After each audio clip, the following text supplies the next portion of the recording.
Ya, 95,9 Smart FM Business and Inspiration. Assalamualaikum, selamat pagi Smart Listener. Kembali berjumpa bersama saya Daryl Adam dalam program Smart Syariah. Dan Alhamdulillah pada pagi hari ini kita masih diberikan usia panjang untuk bisa berkumpul bersama di studio Smart FM yang akan membahas mengenai membangun wirausaha berjamaah.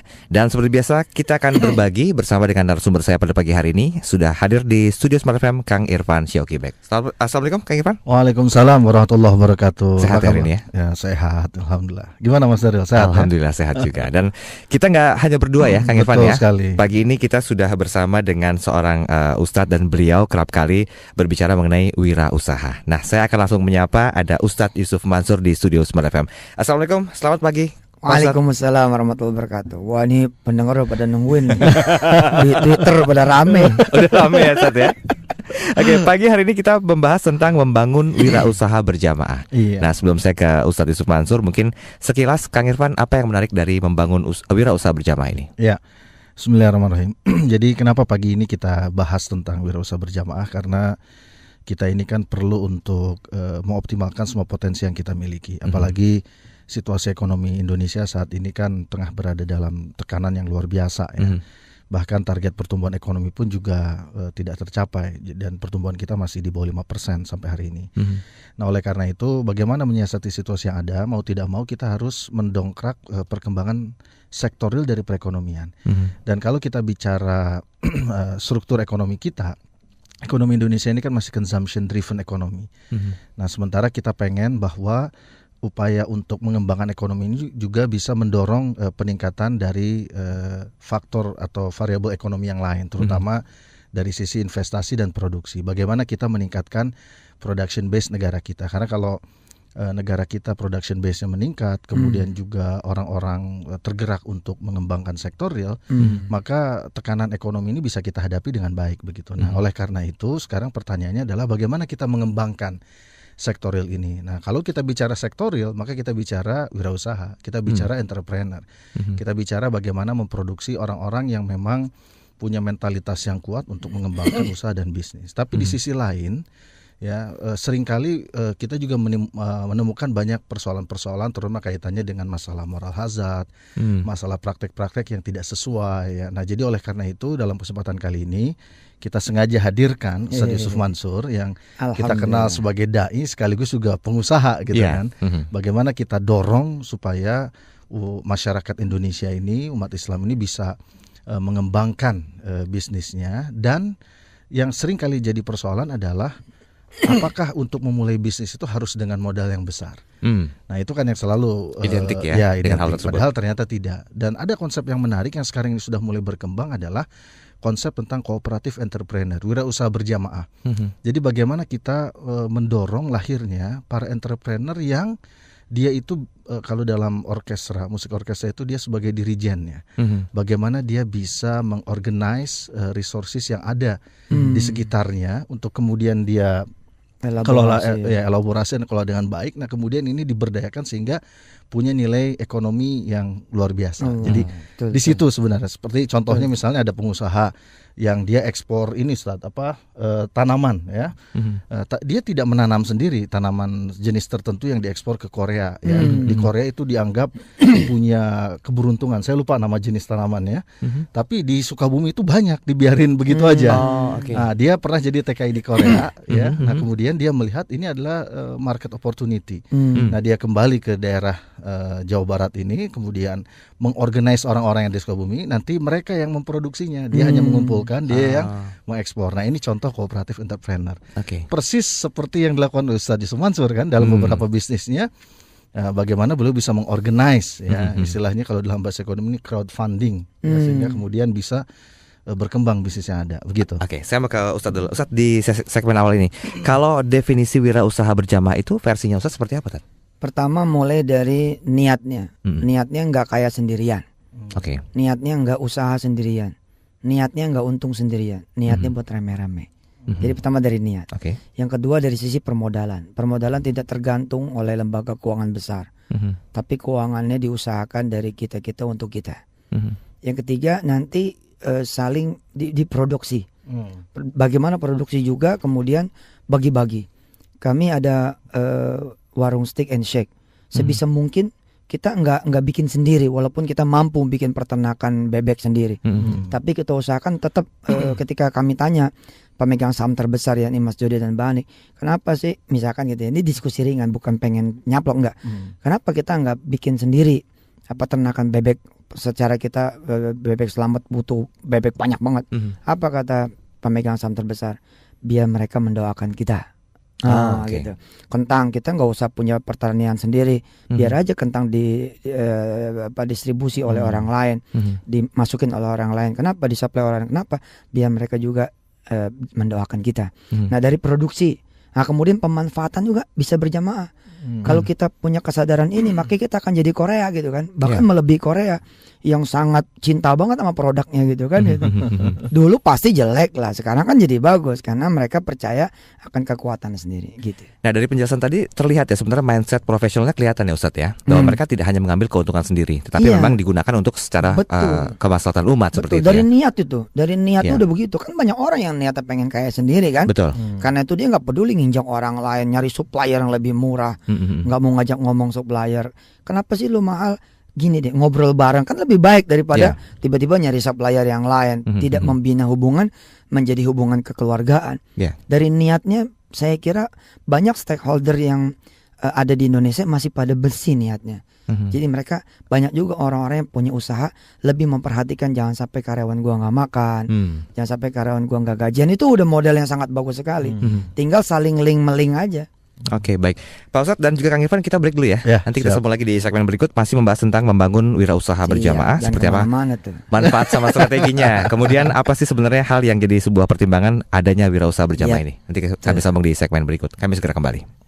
Ya, terima kasih Anda masih bersama kami Smart Listener di program Smart Syariah dalam tema membangun wirausaha berjamaah. Saya sedikit mengutip statement dari Kang Irfan Syauqibek tadi, dikatakan bahwa pertumbuhan ekonomi di Indonesia ini masih di bawah 5%. Untuk itulah kehadiran Ustadz Yusuf Mansur pagi hari ini mudah-mudahan sih bisa memberikan inspirasi ya, bahwa wirausaha berjamaah ini memang sangat diperlukan. Beliau juga sempat mengatakan poin pentingnya tadi, tidak ada satu prinsip di mana menguntungkan diri sendiri ya Tat ya. Yang ada adalah bagaimana kemaslahatan umat ini bisa dicapai dengan wirausaha berjamaah sendiri. Niatnya bareng-bareng untung, bareng-bareng kaya. Oke, bicara masalah strategi Ustadz, apa yang perlu dilakukan?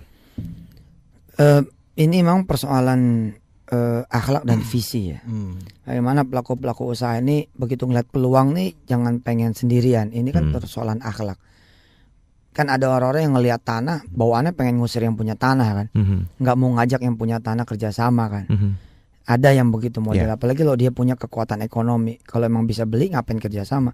Padahal zaman sekarang ini banyak usaha-usaha, kita sebutlah misalkan Alibaba misalkan, itu kan nggak punya toko gitu, tapi dia jadi toko online terbesar sedunia kan saat ini gitu.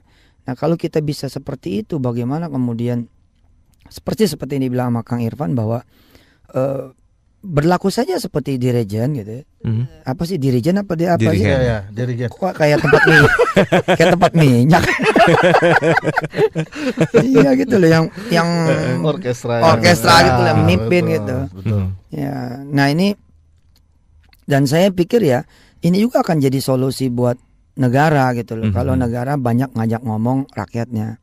Misalkan saya kasih contoh kecil misalkan. Misalnya, Allah saya merendahkan hati saya, tidak sedang kejagoan enggak. Maksud saya apa ya? Barangkali ini bisa jadi obrolan ringan yang kemudian bisa masif. Ketika pemerintah sekarang pengen bangun 35.000 megawatt listrik. Apa yang terjadi? Harusnya kan ngajak ngomong rakyatnya aja gitu loh. Sehingga untuk pembangunan 35.000 megawatt itu tidak perlu bantuan asing. Kita misalkan clustering, kita perlu bangun misalkan pembangkit listrik di wilayah Sulawesi Selatan. Kenapa tidak masyarakat Sulawesi Selatan yang memiliki itu? Mereka patungan direct, siapin regulasinya, siapin sistemnya. Nggak perlu kemudian ngutang gitu. Sehingga jembatan Surabaya Madura aja, apa yang ngutang sama luar negeri ini kan kemana orang Surabaya, kemana orang Madura. Tapi kalau ditanya kemana orang Surabaya dan orang Madura, kata orang Surabaya dan Madura, ya guanya nggak bisa ngomong. Gimana ceritanya kita mau bantu gitu? Tahu-tahu udah jalan, tahu-tahu udah diresmiin, tahu-tahu baru ketahuan itu ngutang misal gitu. Untuk membangun MRT misalkan, kenapa juga harus minjem ke Jepang? Iya kan, kalau cuma 15 triliun kan cukup dibagi kepada misalkan 5 juta penumpang. 5 juta penumpang. Coba Pak Ivan minjem kalkulatornya. Saya Siapin kalkulator. Coba siapin kalkulatornya. 15 triliun misal. Mana 15 triliun bagi 5 juta. 15 triliun bagi 5 juta. Ini saya yang ini indah. 15 triliun buat smart listener boleh pegang kalkulatornya tuh. 15 triliun nih Mas Daryo. Dibagi 5 juta penumpang. Maka sebenarnya setiap penumpang hanya perlu 3 juta aja. Oke. Mas Daryo bilang nanti pemakai MRT bayar sekarang lah 3 juta. MRT ini kan juga tidak dalam 1 hari dong selesainya. Betul. Katakanlah 3 tahun misalkan. Maka 3 juta ini sahamnya dibagi 36 bulan. Maka per orang cuma 83.000 perak per bulan. Selama 3 tahun maka dia penumpang yang jadi owner gitu loh. Jadi nggak perlu kan minjem sama orang asing gitu. Nggak perlu minjem sama lembaga bantuan asing yang tetap aja akan ada sesuatunya. Misalkan gini ya, boleh gue pinjemin lo Indonesia tapi lo beli barangnya dari gue. Yang kerja dari gua, mau ngomong apa orang duitnya dari dia? Tapi kalau duitnya dari kita sendiri kan 83.000 dan suka tidak suka dengan era digital payment, orang bayar di muka loh. Suka tidak suka loh.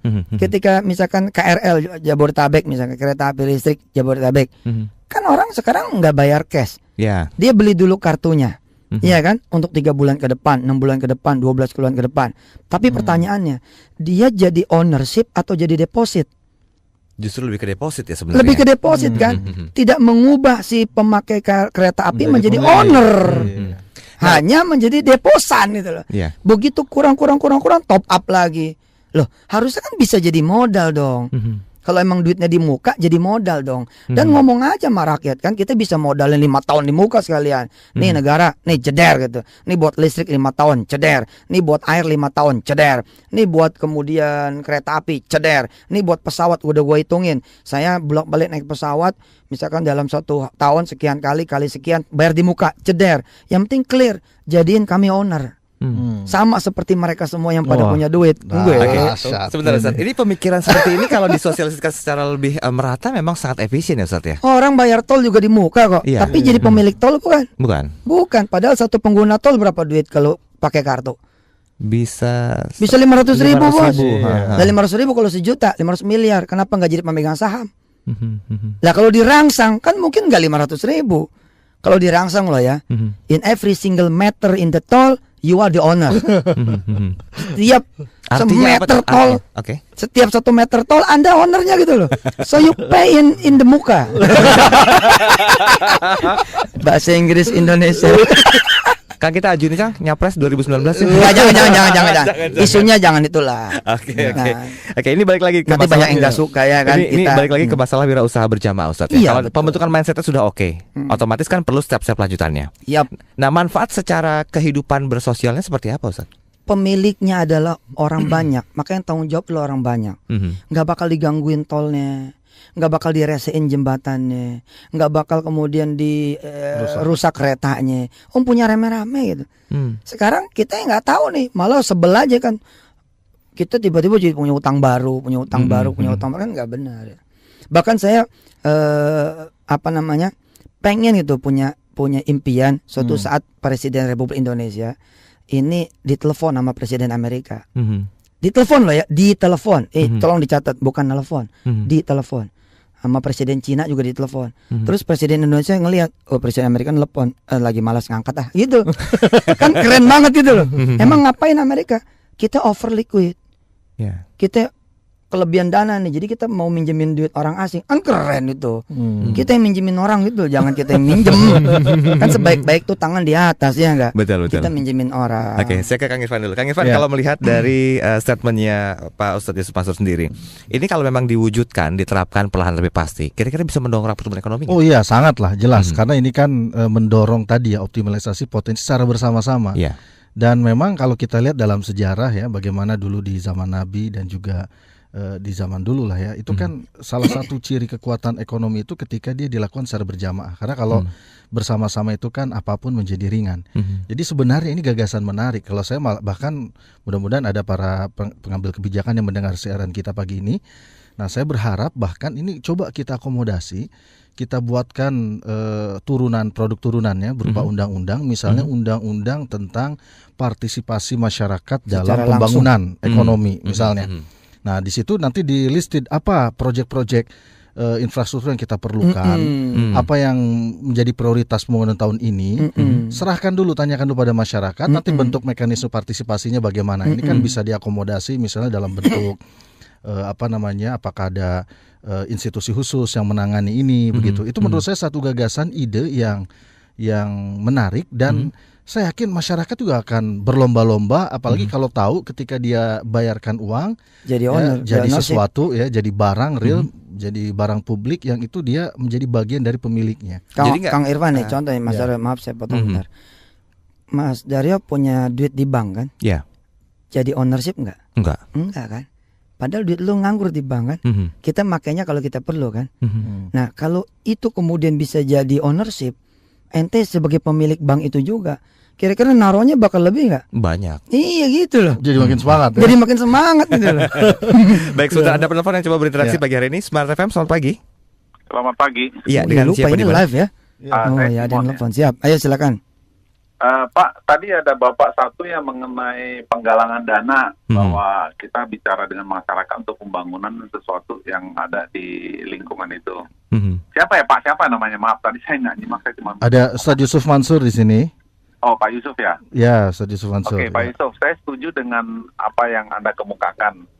Memang selama ini kita lihat pemerintah kita kalau menjalankan sesuatu selalu berpikir, gue mau ngutang sama siapa ya?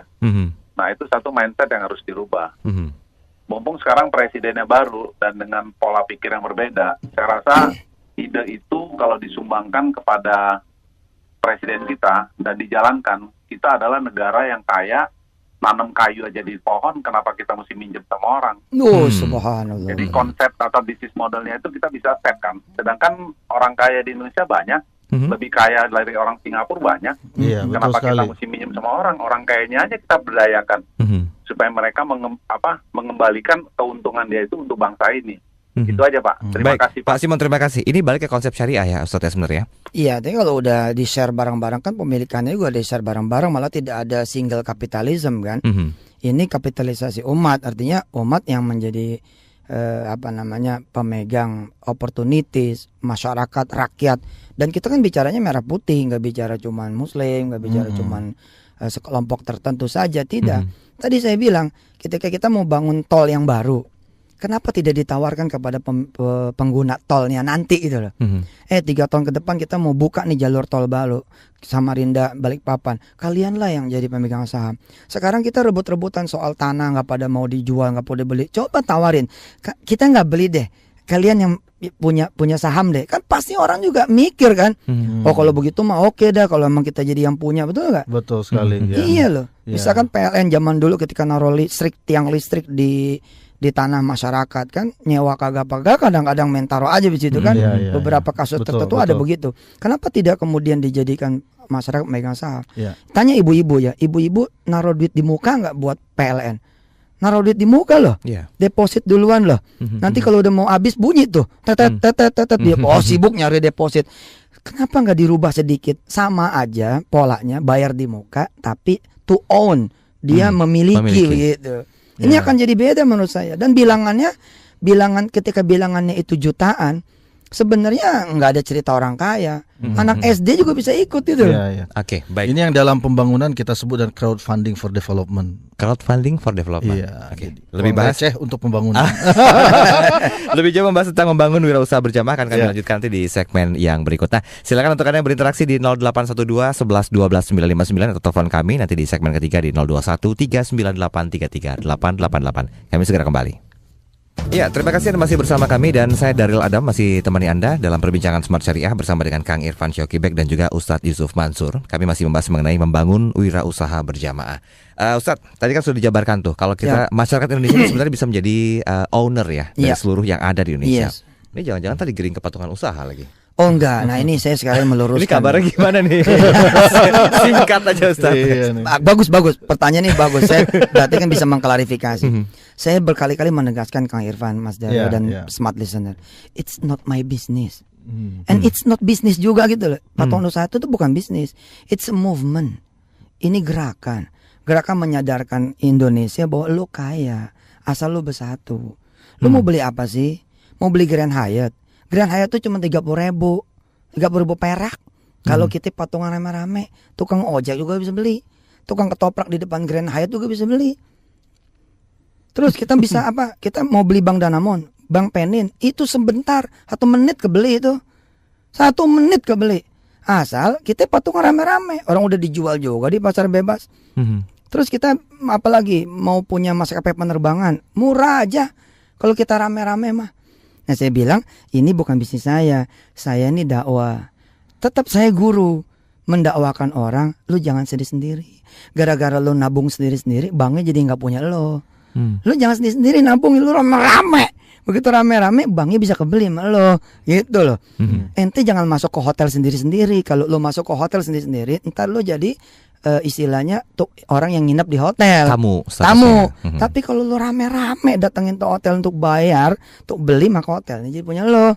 Saya tuh begitu aja. Dan alhamdulillah OJK saya lewat Smart Listener ini, lewat Smart FM ini, Smart Listener ya, saya mengucapkan terima kasih banyak kepada OJK yang membimbing. Insya Allah dalam waktu dekat kami saya kali ya Ustadz pertama yang melantai di Bursa Dire nanti. Kita melantai ya. Disko gitu tadi ya. Artinya ini bener lah sebagai sebuah gagasan, mudah-mudahan ini bisa dikembangkan sama yang lebih pinter, sama seperti Kang Irfan nanti kan ketemu istilah crowdfunding lah apalah. Silakan nanti regulasi berembuk sama pemerintah. Oke, baik, sudah ada Pak Sasongko di line telepon. Pagi Pak Sasongko. Mas Daril. Iya, silakan Pak Sasongko. Assalamualaikum Pak Ustadz. Waalaikumsalam. Mansur. Siap. Iya Pak, pernah juga dengar yang usaha patungan bersama dari Ustadz kan ya? Iya, itu patungan usaha namanya.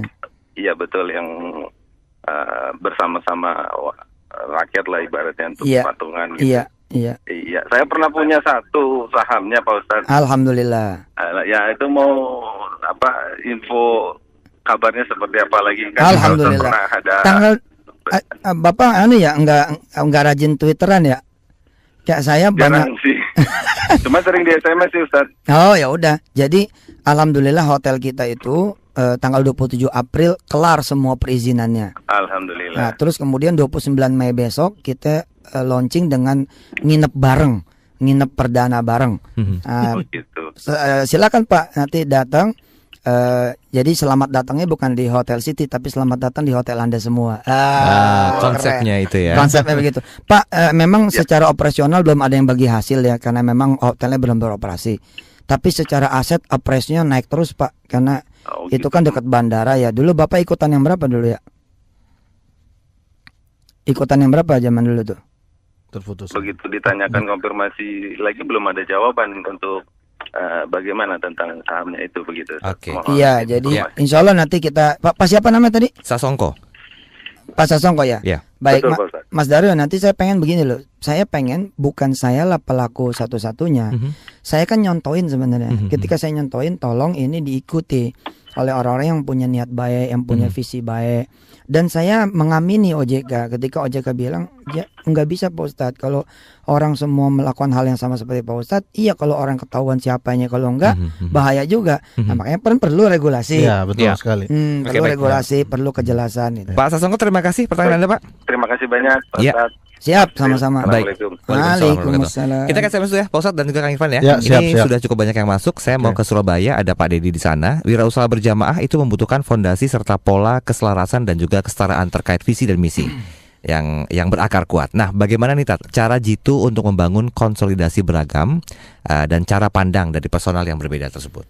Baik, sentuhan spiritual memang kayaknya nggak bisa terelakkan, harus.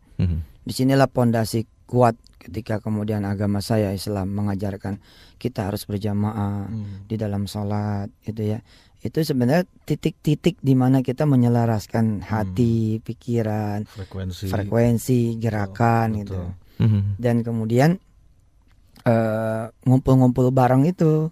Nah, kayak tadi kan kekurangan saya dengan Pak Sasongko tadi, salah satu kekurangan saya kan soal manajemen.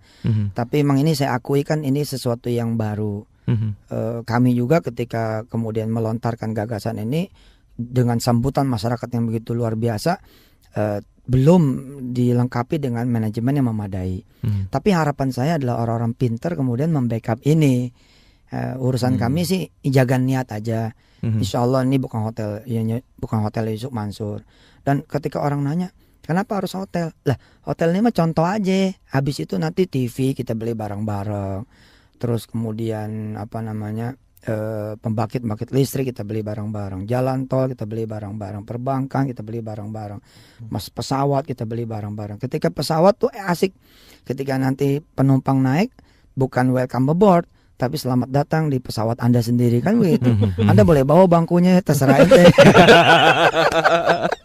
Balik lagi nih Tat, ke wirausaha berjamaah ya. Iya. Kalau memang direalisasikan secara keekonomian, memang ini merupakan konsep yang sangat luar biasa. Yes. Bagi beberapa orang terdengar asing dengan konsep seperti ini. Tapi bagaimana mungkin butuh nggak satu perundang-undangan baru yang bentuknya itu dukungan dari pemerintah gitu loh, agar kesadarannya untuk bisa memiliki Indonesia ini punya masyarakat Indonesia. Apa kira-kira? Kita kan sebenarnya punya instrumen pajak ya. Sebenarnya itu pelibatan aktif dari masyarakat. Tapi rupanya pajak belum menyentuh perasaan ownership dari rakyat. Rakyat nggak merasa memiliki secara sempurna. Nah, bagian ini kayaknya Kang Irfan yang jawab. Silakan Kang. Ya, jadi saya malah kepikiran ini kayaknya tentu ya, kan prinsip dalam berusaha atau mengembangkan ekonomi ini kan selain aman secara syar'i, juga harus aman secara regulasi ya. Nah, saya malah kepikiran bagaimana kalau kemudian ini kita turunkan gagasan ini ke dalam bentuk misalnya undang-undang tentang crowdfunding untuk pembangunan atau undang-undang membangun Indonesia dengan receh begitu. Kan persoalannya sekarang kenapa seolah-olah menjadi sulit, karena yang dikedepankan adalah kita harus mencari sejumlah uang. Pemerintah perlu sampai 26.000 triliun dalam 5 tahun ke depan. Itu kan sesuatu yang sangat besar begitu. Nah, kemudian kita harus mencari big investor untuk membangun negara ini ya kan, di semua sektor. Padahal sebenarnya yang belum kita bangkitkan itu adalah tadi perasaan memiliki Indonesia ini. Nah, kalau kemudian ini di-share kepada masyarakat, ya kemudian kita buatkan mekanisme ya turunan dan kemudian juga pilot project-nya, misalnya mau perlu apa dulu nih, tadi pembangkit listrik atau jalan tol dari Lampung sampai Aceh. Nah, ini kita coba dulu dalam konteks ini bagaimana kemudian pemerintahan sekarang mengakomodasi gagasan ini, tetapi agar kuat dia harus dalam bentuk peraturan, yaitu paling tidak ada undang-undang. Dan ini sesuatu yang baru, terobosan di dunia ini rasanya belum ada. Ya kan? Nah, kalau presiden mimpin sendiri, betul, rapat cepat, saya kira seminggu bisa kok. Ya. Mau zaman Habibie itu undang-undang bisa cepat kan? Waktu zaman Pak Habibie cuma berapa bulan itu, itu undang-undang bisa cepat, asal ditongkrongin, ditungguin, kemudian anggota dewan juga disiplin, bisa lahir. Ya, betul. Saya merasa ini satu gagasan baru ya, yang menurut saya ini harus kita kita realisasikan. Dan asal visinya jelas, asal memang niatnya kita semua sama adalah untuk membangun negara ini, saya kira ini bisa menjadi jalan keluar yang terbaik dan paling maslahat. Karena dari perspektif ekonomi ini banyak sekali multiplier efeknya. Pertama, masyarakat akan terlibat secara aktif. Dia merasa memiliki. Kemudian yang kedua, dari konsep distribusi. Kue ekonomi ini jadi terdistribusi dengan merata. Kan selama ini yang menikmati pertumbuhan siapa? Kan kebanyakan kelas menengah ke atas. Makanya angka Gini ratio kita kan makin besar dari waktu ke waktu. Nah, ini bisa diatasi ketika involvement atau keterlibatan publik itu betul-betul sangat kuat, dan mereka diubah cara berpikir. Ini kan mengubah mindset ya, dari sekedar dalam tanda petik iuran wajib dalam bentuk pajak, tapi juga di samping pajak penawaran, dia juga punya kesempatan saham untuk langsung secara bersama-sama memiliki semua barang publik ini. Itu saya kira satu gagasan yang menarik begitu. Tapi kalau misalnya gagasan ini atau konsep ini diwujudkan, nggak akan bentrok dengan dana APBD daerah mungkin ya? Enggak, kan itu terus masing-masing ada ininya. Ini kan hanya persoalan bagaimana di barang-barang publik ya, yang kira-kira melibatkan kepentingan masyarakat, kemudian masyarakat dilibatkan untuk. Saya kira bisa dibuat. Saya boleh ngasih contoh ya. Silakan. Beberapa belas tahun yang lalu ada satu perusahaan telco dijual, ya 13 triliun. Katakanlah biar gampang hitungnya 10 triliun. Si telco yang satu ini pada saat dijual itu pelanggannya tuh, pemakainya itu 40 juta. 40 juta pelanggan, termasuk saya diantaranya. Tapi apakah saya diajak ngomong bahwa perusahaan ini bakal dijual? Enggak. Tahu-tahu kabar pindah tangan aja kepada Qatar, kepada orang asing. Lah saya mikir kan, kenapa saya nggak ditawarin? Padahal kalau cuma butuh 10 triliun dibagi 40 juta itu cuma 250.000 per orang. Kalau ada SMS masuk nih, pelanggan mau nggak beli perusahaan kamu ini? Cuma 250.000 loh. Udah gitu nggak perlu dibayar satu hari kan? Kan emang mau bangun apa sih lo? 10 triliun satu hari kan enggak dong. Lo mau bangun fiber optik di mana? mau bangun kantor di mana, mau bangun PTS di mana, paling lu perlu waktu 3 tahun. Kalau 3 tahun maka 250.000 itu dibagi 3 tahun, maka cuma 6.700 perak per bulan patungannya. Maka kalimat SMS-nya cukup begini loh. Pelanggan yang terhormat, our valuable customer, tahan pulsa Anda setiap bulan 7.000. Dalam 3 tahun Anda menjadi pemilik dari telco yang Anda cintai ini. Kira-kira mau nggak? Mau. Dan perlu kejual nggak? Enggak. Sekarang ini setelah belasan tahun kemudian, orang Indonesia kalau mau beli telco yang satu ini udah 200 triliun harganya. Iya kalau dijual, masalahnya dia nggak pada mau jual, lah kan repot kita. Oke, ini menarik ya. Jangan terulang gitu loh. Jangan terulang kembali. Ajak ngobrol. Mau bangun MRT ajak ngobrol, jalan tol laut ajak ngobrol lah. Ajak ngobrol rakyat, betul. Ngopi ya. Kita break dulu di segmen ini, nanti kita sambung lagi di segmen terakhir, tetap bersama kami. Baik, terima kasih Anda masih bersama kami Smart Listener dalam Smart Syariah bersama dengan Kang Irfan Syakibek dan juga Ustadz Yusuf Mansur. Kami masih membahas mengenai wirausaha berjamaah ya. Nah, ini sudah ada beberapa SMS yang akan kita bahas di segmen terakhir ini. Di antaranya dari Pak Tovan di Makassar. Bagaimana cara kita membangun dan mempertahankan kepercayaan di dalam wirausaha berjamaah? Karena untuk saat ini kan sangat sulit ya bila kita menemukan orang yang amanah. Biasanya awalnya sih bagus, tapi lama-kelamaan niat dan kepentingan udah lain dan tidak sejalan lagi. Aduh, nyindir gue banget nih. Makanya saya nggak mau lama-lama Ustadz Irfan. Kan saya udah bilang saya akan konsisten. Saya mengawali, ngedobrak, ceder gitu. Habis itu habis penunjukan, nih hotel situ udah jadi tuh. Terus kemudian pemegang potongan usaha sudah merasakan manisnya ikut memiliki bersama-sama. Habis itu saya istilahnya gini lah. Saya tuh habis itu jadi ustadz lagi gitu. Ya udahlah, yang pintar-pintar lah jalan, sehingga saya pun tidak berubah niatnya gitu kan. Ya ente lah yang jalan itu. Kalau perlu saya sebagai corongnya, ya saya jadi corong aja. Kalau kemarin kan enggak nih, corong saya, yang nulis kwitansi saya, kemudian yang bayarin ke pemegang tanah saya, yang bayar ke kota semua saya. Kenapa waktu itu semua saya? Habis pada nggak percaya. Kita ajakin pada Allah susah Allah, ya udah kalau Allah gue dulu dah. Habis gue jalan digebuk gitu. Tapi saya nggak nyerah, alhamdulillah kan akhirnya masyarakat melihat kan 29 Mei besok kita launching soft launching tuh Hotel City. 270 kamar loh yang punya masyarakat loh. Bukan lembaga perbankan, bukan Agung Sedayu, bukan Podomoro, bukan apa yang gede-gede itu bukan loh, bukan Ciputra, enggak. Ini masyarakat kecil. Bayangin ya, ada buruh pabrik dia datang beli 1 saham Pak Ustadz, coba. Lah sekarang ini ketika dia naruh saham tuh waktu itu berapa ya, 1 juta, 2 juta, apa 10 juta gitu. Lah sekarang kan capital gain udah 3 tahun Pak naik Pak. Kalau kita jual sekarang nih hotelnya, beda dong harganya dengan 4 tahun yang lalu. Kan bisa buat dia sendiri. Dalam 10 tahun dia tahan sahamnya, kan bisa buat kuliah anaknya nggak pakai bayar itu. Nah iya kan, kalau dikelola bener, kita bisa membangun lebih banyak lagi UI baru, IPB baru di pelosok-pelosok pedesaan dengan duit keuntungan rame-rame. Itu kalau pemikirannya sejalan Tat ya. Kalau nggak sejalan bagaimana Tat? Nah gini ya, ketika ownershipnya rame-rame, daya kontrolnya rame-rame nggak? Biasanya ya. Nah iya udah, kalau emang gua salah gebukin aja rame-rame kan tinggal begitu doang kan. Saya mau lari kemana wong saya berhadapan dengan ribuan orang. Maka tanggung jawabnya juga akan benar-benar nih, nggak bisa main-main nih. Betul. Yang ngeliatin banyak, yang apa banyak. Nah, saya tidak memakap kan, kita tidak memakap semen. Besok nih ketika restoran hotelnya jadi, apa iya saya akan titip telur misalkan 1.000 perak saya jadiin 1.010. Memang mereka nggak tahu, tapi kan Allah Tuhan saya tahu. Nah akan diperlukan lebih banyak lagi orang-orang yang lebih lurus daripada saya, yang lebih gila tapi mental lebih bagus daripada saya. Ada 10-20 orang aja di Indonesia ini dibagi sekian provinsi ya, wah kayaknya jadi nih negeri. Apalagi kalau motornya langsung dari presiden bos. Presiden muncul aja di TV, di Smart FM. Weh, kita mau patungan bikin MRT yuk. Saya nggak jadi ke Jepang deh, minjam sama kalian aja. Kayaknya mah begitu. Kayaknya mah jadi tuh. Kasih lagi Tat ya. Ini dari Pak siapa nih, Pak Dedi lagi. Saya sangat setuju dengan paparan Ustadz Yusuf Mansur terkait dengan pemberdayaan publik sebagai owner dan permodalan.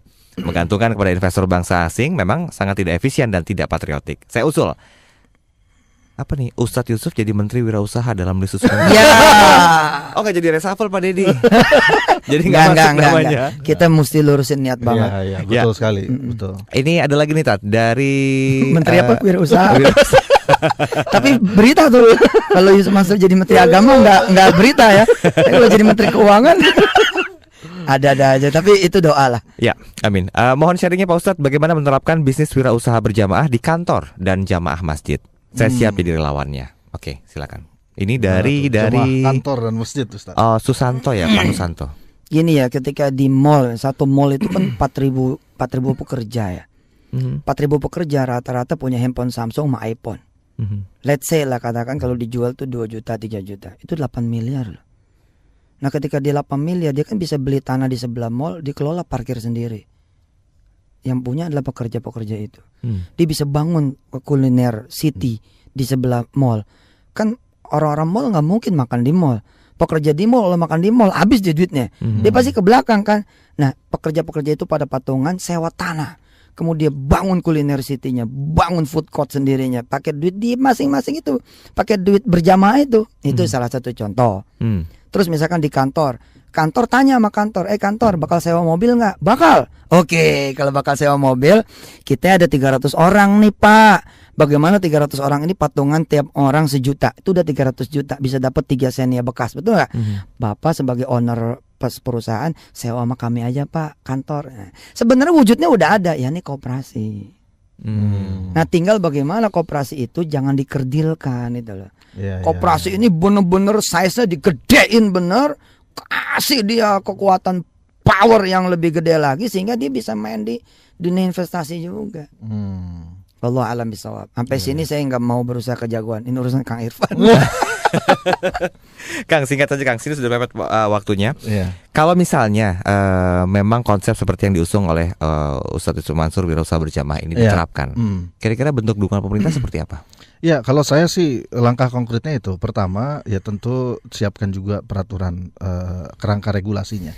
Karena sekarang ini kalau tanpa ada kerangka regulasi yang jelas, itu ada peluang dalam tanda petik kriminalisasi di masa depan ya, kasihan kan kalau ternyata niat baik tidak didukung oleh regulasi, ini seringkali jadi masalah. Jadi disiapkan dengan baik aturannya, regulasi, dan menurut saya pakar-pakar hukum kita bisa diundang untuk mendiskusikan ini ya. Apakah misalnya ini bakal bertabrakan dengan undang-undang yang lain atau tidak, atau kita buat semacam pengecualian, kan boleh saja dalam kaidah hukum kan pasti ada ya hal-hal pengecualian. Dalam agama juga kan ada pengecualian, ada rukhsah, ada segala macam. Nah itu bisa kita jadikan sebagai langkah awal. Kemudian yang kedua memang tadi ya harus ada komunikasi yang lebih transparan dan terbuka ya dari pemilik negeri ini, dari para pemimpin kita, bahwa apa sih sebenarnya masalah yang kita hadapi ya. Negara ini memerlukan apa yang bisa dibantu dari rakyat. Dan ketika keterbukaan informasi ini kemudian muncul dan message-nya ditangkap dengan jelas oleh masyarakat menjadi aware dan tahu sumber persoalan, kemudian diajak untuk terlibat sekaligus menjadi owner dari proyek yang akan dia lakukan dengan dasar hukum yang kuat, dengan undang-undang yang memproteksinya, maka menurut saya akan sangat dahsyat. Kita itu akan bangkit dengan cepat begitu ketika kesadaran ini muncul dan kemudian ini bisa terrealisasikan dengan baik. Jadi itu menurut saya. Jadi bikin perangkat hukumnya, komunikasi yang jelas, baru nanti kemudian institusi yang menyiapkannya apakah menjadi tanggung jawab institusi yang sudah ada atau dibentuk institusi yang baru atau langsung di bawah komando presiden misalnya ya, untuk tadi ini darurat nih komando presiden aja langsung. Iya. Berdua sama saya dah. Jadi istilahnya dana receh untuk pembangunan. Allah, recehan ya. Receh, sesuatu yang kecil tapi begitu bergabung kan. Kita dari kecil perasaan diajarin Ustaz ya. Jadi kalau sedikit demi sedikit lama-lama jadi bukit gitu kan. Lidi satu gampang dipatahin, begitu banyak kan susah. Nah ini minta doa juga nih dari smart listener supaya saya bisa ngawal proyek pertama patungan usaha sampai tuntas betul. Amin. Lalu bisa di copy paste oleh Indonesia. Insya Allah, mudah-mudahan. Ustaz, saya masih punya waktu sekitar 2 menit ke depan Ustaz. Kira-kira inspirasi pagi seperti apa yang bisa sampaikan Ustaz? Gini, kita mesti menyadari bahwa negara ini butuh kita, perhatian sama kita. Makanya kita jangan ngomongin mulu yang jelek-jelek. Kita coba positif, kita berpikir positif, kemudian bertindak yang sangat positif. Salah satunya adalah dengan mendoakan juga negeri kita dan berbicara dari yang baik-baik. Mudah-mudahan Allah bukain segala yang baik-baik yang baru buat kita semua. Amin, mudah-mudahan. Terima kasih banyak waktunya Ustaz Yusuf. Siap. Mudah-mudahan Patokan usaha jalan terus ya. Amin, amin, insya Allah, insya Allah. Dan Kang Irfan, terima kasih waktunya Ya, sudah hadir pagi sama-sama, hari Mas ini. Daryl. Berbicara mengenai membangun wirausaha berjamaah, memang ini masih menjadi sebuah PR terpenting dalam kehidupan berbangsa, khususnya untuk bisa meningkatkan pertumbuhan ekonomi yang masih di bawah 5%. Dan dari perbincangan ini mungkin ada hal yang bisa jadi sebuah inspirasi buat Anda bahwa ternyata beragam jenis usaha yang dihadirkan yang berhubungan dengan jamaah ini ternyata membawa kekuatan tersendiri bagi masyarakat Indonesia agar masyarakat Indonesia bisa memiliki Indonesia dalam tanda petik seutuhnya. Terima kasih untuk Anda yang sudah kirimkan pertanyaan dan juga telepon kami pada pagi hari ini. Jangan lewatkan Smart Syariah di edisi Rabu minggu depan. Saya Daryl Adam. Selamat pagi, sampai jumpa.